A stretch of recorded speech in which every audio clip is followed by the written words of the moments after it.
Good thing the armor shop had both a ceremonial sword and staff. Also, there's something I kinda wanted to ask you. Yeah, I know. You want to ask if this staff looks like it's floating in midair to humans. Is that it? How do you know? One look in your eyes says it all. Even if it's an item that humans can see, when Seraphim infuse mana into it, it will become unrecognizable by humans. The opposite is true as well. Anything made by a Seraph can be recognized by humans if mana gets infused in that item. Although, it's kind of a rare ability. So Gramps' pipe is like that. Quite perceptive of you.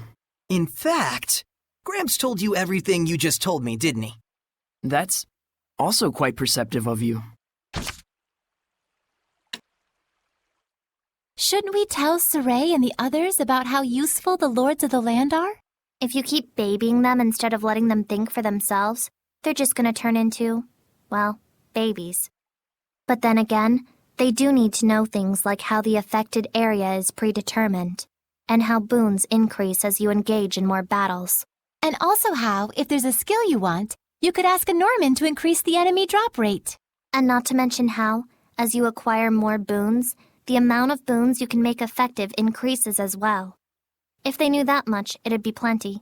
I just want to make sure that, if they wind up in an area with no boons, they know to focus first on restoring the Lord of the Land's blessing to the area. Even if you don't have confidence in your battle abilities, common sense is common sense, no matter how you cut it. Huh. Interesting. Did you eavesdrop on our conversation? What, is that a crime? Why are these things happening? And this time, we're against the humans, and it's a war which makes it even worse. Yes. We may hurt people during the process, just trying to get them to stop fighting. That may cause emotional pain for Saray, which in turn may create malevolence. How could that be? If that's true, then the chance of a shepherd not being affected by malevolence is about as small as a pinhole. That's what it means to get involved with humans. And that is the way of the shepherd. If only he could forget about Alicia like a snap of a finger. There's no way he can. I know. That's exactly why he became a shepherd, right? Yes. I guess I need to prepare myself. I ate too much today. My stomach's all achy. Oh my, you shouldn't stuff yourself like that, Rose. By the way, I was curious. Can Seraphim get upset stomachs or gain weight? To say it in a fairy tale sort of way, your thoughts become reality. What's that supposed to mean? We won't gain weight from consuming calories, but we will from thinking, I'll gain weight if I eat this much. Whoa! So does that mean you'll be okay as long as you don't think like that? No. Denying the reality of things leads to malevolence. A seraph must not be detached from reality. So at the end of it all, you could say we're the same as humans. This is so confusing. You know, there's something I've been wondering. Yeah, what? You're an earth seraph, right? So why do you use an umbrella for a weapon? Isn't that more like a water element? I guess I can tell you. Ready to have your mind blown? I'm using it precisely because I'm an earth seraph. Huh? You know about the dominant relationships among the elements. Earth, water, fire, and wind, right?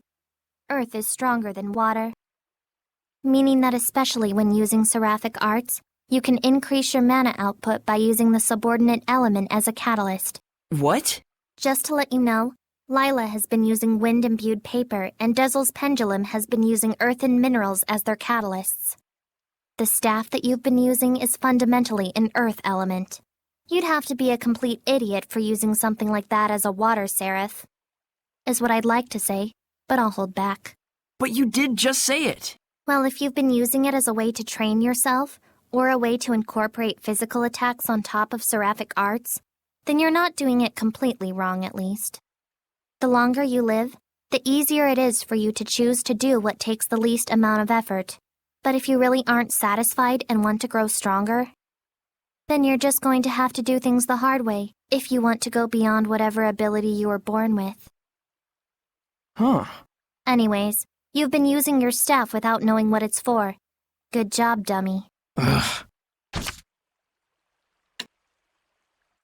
I think the one who's been writing on those monoliths is Maven. The words in the ancient tongue inscribed on them do have a distinctive written style. It could have been him. I think I've seen them before, too. I couldn't read them, of course, but when I asked Maven, he said, "It's my secret code." That does sound like Maven. I wonder if he placed those monuments in various regions to help guide the shepherd. They may have been built in a different order, but for them to be placed progressively as you head south of Elysia doesn't seem coincidental. But judging from how weathered they look, surely they were made more than 10, 20 years ago. Think we've been following the footsteps of a former shepherd? You might be right. This town's just bursting with sinister rumors, isn't it? Yeah, no wonder they call it the Age of Chaos. And a lot of them sure sound like the work of Hellions. If you're interested, why don't we investigate? But we have someplace to be already. Taking a little side trek isn't going to kill us. It's not like we promised a specific time frame or anything. I'm with Rose. Me too. It's a good opportunity. Why squander it? Fair point. All right, let's do it. No regrets. Except the regret of getting involved. There's something I want to tell you, since you've acquired the power to armatize. Yeah? Hidden arts are stronger than martial arts. Seraphic arts are stronger than hidden arts. And martial arts are stronger than seraphic arts. That's the basics. But we can only use martial arts and seraphic arts, which means that Seraphim aren't able to accommodate all types of enemies. You guys can use martial arts and hidden arts on your own. And during armatization, you can use hidden arts and seraphic arts. Human, Seraphim, and Armatization. So we can compensate for each of the 3 different types depending on how we use them. Yeah. For example, for enemies that don't use any seraphic arts, it would be more advantageous if you armatize. Of course, you may encounter enemies which can be taken down more easily when you are not armatized as well. It just means that the armatization isn't all-powerful. Right. There's the advantage of being able to concentrate 2 powers into one. But there's also a disadvantage to that as well. Assess your situation at all times. But the worst situation you can get yourself in is getting in a pinch from overthinking things. You gotta find your own balance out there. I'll take things one step at a time. Thanks, Dezel. Could you tell me more about equipment skills? Way to have your head in the game. First, let's go over the basic skills. Basic skills can be broken down into 10 groups with 5 different elements. So in total, it's 10 times 5. Think you can do the math, genius? There are 50 Norman named after the basic skill they offer. Each one has the power to draw forth that specific skill. So if you find a skill that you like, go find that Norman and send them off to the Lord of the Land to do your dirty work. Elements and skill groups aren't just for tweaking the effects of your skills. They're also closely linked to bonus skills. That's all the time we have for today. See you again next week. Next week? We're doing this again? Now then, this time we'll be covering skill groups. We're not going to talk about bonus skills? We're the ones doing the teaching around here. Shut up and listen. Yes, ma'am. It wouldn't be prudent to explain everything at once, so I'll start off with the ones you can obtain in the beginning phases. So first, there's the status column. This increases basic stats by a certain percentage. Here, it's wise to improve upon your given strengths. Then there's the HP column. If you're prone to damage, it's best to improve on this. Or just don't get hit in the first place, doofus. But anyways, as you can see, aligning the same skill group together to carry out a tactical battle is one option that you have. And that's where the bonus skill comes into play. See you again next week! Next week again? We sure have had some fantastic weather lately. On that note, it's time to continue our skill lecture. If you say so. Today's lesson is about bonus skills. Aren't you ecstatic? Sure. You can probably enact a couple skills without even thinking too much about it. But from the combination of basic skills you use comes... Wait for it. bonus skills! But hullabaloo aside, the way it works is actually super simple. There are only 3 special rules. There's stack, a bonus that activates when you equip the same skill multiple times. Lumping them together like that will give you a little extra boost. The effectiveness will vary based on how many of the same skill you've stacked, but at the end of the day, it produces only 1 stack bonus. So when you equip 4 of the same skills, the stack for the second or the third ones don't occur. Next, when you equip all 5 skills belonging to the same group, you have a group union. For this one, you'll need to have collected all 5 skills of a specific column. The bonus skill will further enhance those skills' effects. And lastly, there are elemental unions, which trigger when you place skills of the same element next to each other. But... Oops, out of time. See you again next week. Seriously? Today's lesson is about bonus skills triggered by elemental unions. If a group union is vertical, you can say an elemental union is horizontal. unlike a group union, you can activate an elemental union with as few as 2 skills, so long as they're placed side by side. Since there's 10 groups, does that mean you can put anywhere between 2 and 10 skills together? Yeah. Depending on the number of skills you have lined up, the effects will change. You can even duplicate the same effects if you want. So, like, if you have 2 each of the non-elemental skills, Attack and Rangus, equipped, You'll get 2 Elemental Union 2 bonus skills, reducing non-elemental damage by 20% instead of 10. Not only that, but you'll get 2 Stack 2 effects on top of that. But you need to be careful. If you decide to equip just one of the 3rd non-elemental skill, Blued, The bonus skill for Elemental Union 3 will activate, but the 2 Elemental Union 2 effects will both disappear. so for Elemental Union bonus skills, it first checks the total length of the combo and then calculates how many of that combo to activate? Yep, bonus skills are beneficial, but you have to really start thinking things through if you want to optimize your strengths. It probably won't end well if you just use different equipment together blindly, so think carefully about what kind of equipment you want to use beforehand. So, could you have an item where all 4 slots are the same skill in a 4-stack? Or an item that, just by itself, triggers an Elemental Union 4 bonus? That's right. With proper item fusion and equipment coordination, you can draw out enormous power from skills, far beyond their basic effects. And there's one important announcement to be made. Next week again, huh? This is the last lesson. What? Really? Is there any sort of rhyme or reason to what happens when you fuse equipment? Great question, Rose. You're right. There's nothing random in the fusion of equipment. Can you just tell it to me short and simple before I fall asleep? Sure. First, the rules for fusing 2 different equipment skills only apply to those located in the same slot.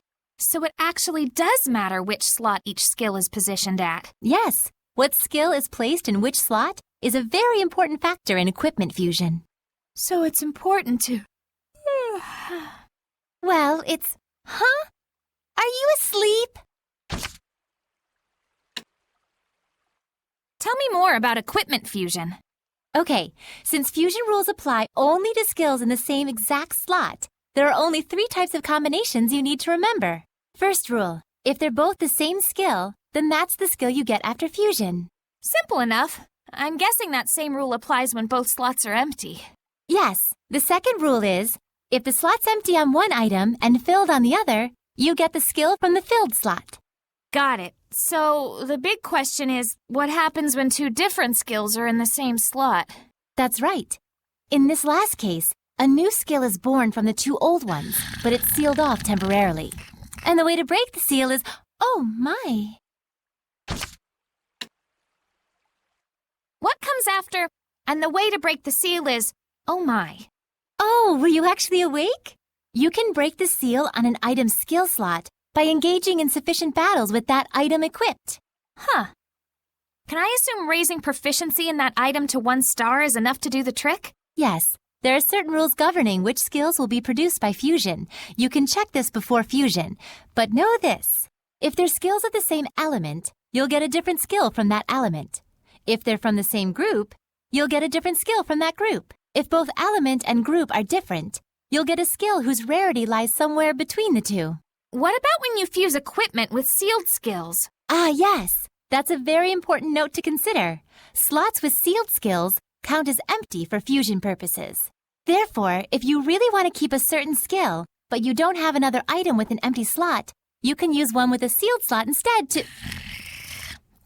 Really? Sleeping at a time like this?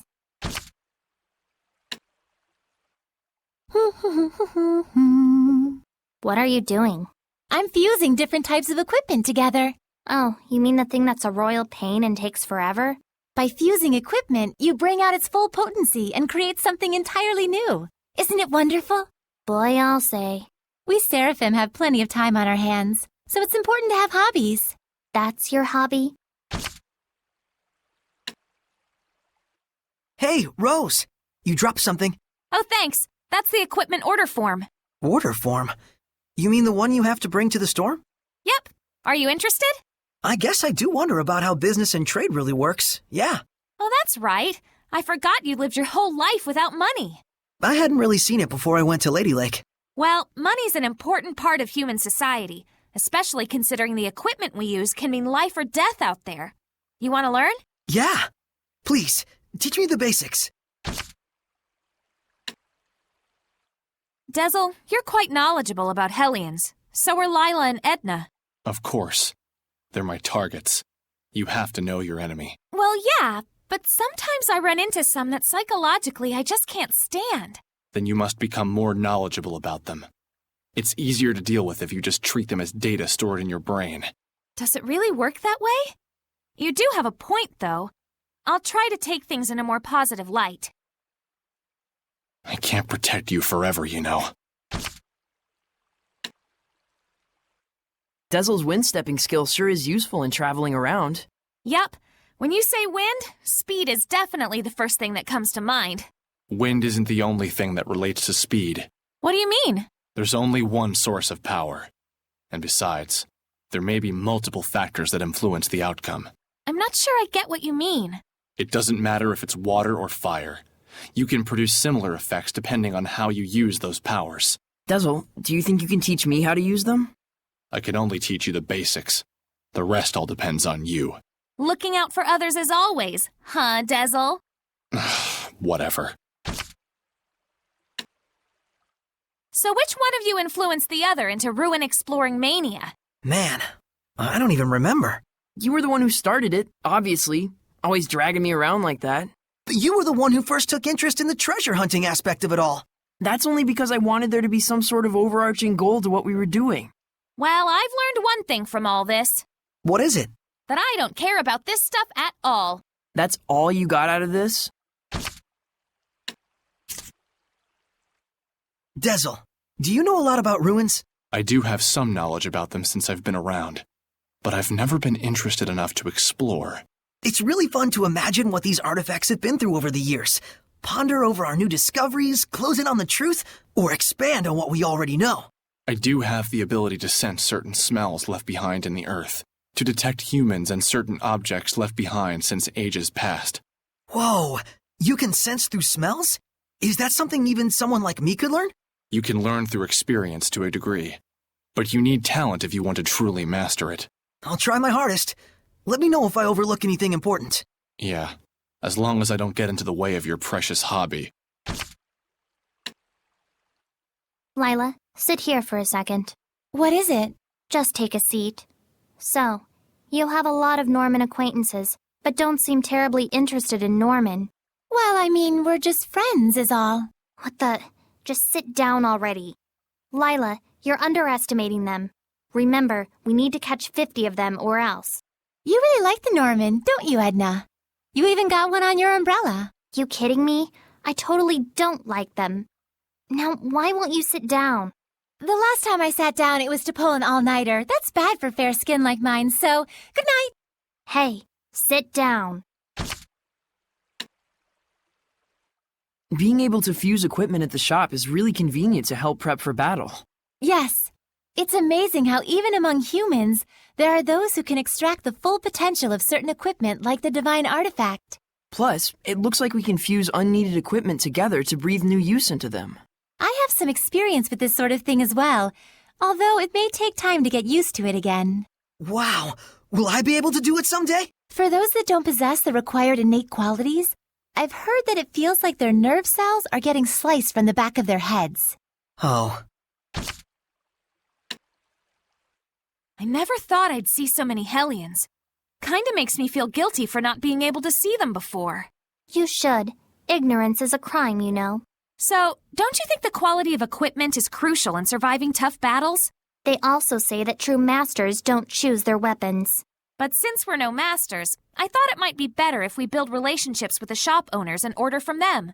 Yeah, well, they say the relationship only lasts as long as the money does. Yeah, I agree. So what I'm saying is, it's important to build the relationship with the shopkeeper rather than just haggling to get the price down. I can't even tell if you guys are arguing or not.